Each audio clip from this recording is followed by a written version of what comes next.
Златко од Неготино е пензионер кој веќе 20 години се занимава со производи од грозје. Ракија, узо, мастика, вино и маџун, но и вински и јаболков оцет може да се најдат на неговата тезга. Попроменети 2 работни места како агроном, кои според Златко не биле доволно платени, тој решил да се осамостои и да започне со сопствено производство. Винарија, вино, ракија, грозје, себако ти винарија има отворено приватна собственост. Таква ми е струката агрономство, земјоделие.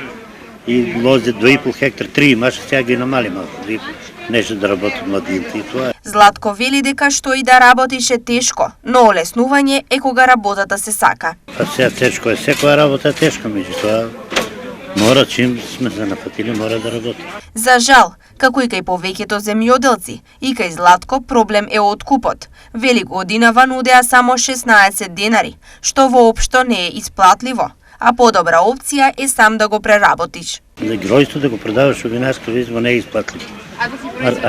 А да се произведиш сам себе, което е по-исплатливо. Е по кој основа което?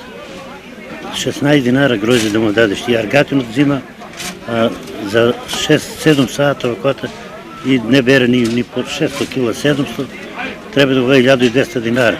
Годинава Златко добра понуда добил од Битола, каде и продал голем дел од неговото грозје. Купуват од Битола денески, мислам 2 години што идеја грозје, тешко 2 години малко се извади.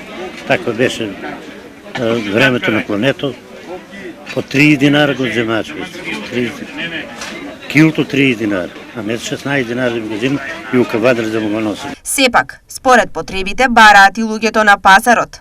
Вели купува секој што му треба. Се продава се. Продава кој му треба се взима. Златко не останал само на примарното производство, па својот мал бизнис го проширил и со производство на маџун, за кој добил и грант од Министерството. За маџун, цистерни за маџуни, машинки и за маџун правење. Печка. Колку и да инсистиравме, тој да го каже неговиот марифет за добро вино и ракија, тој не попушташе. Вели дека тајните остануваат кај големите мајстори, а секој кој сака да проба добар пијалок може да купи кај него.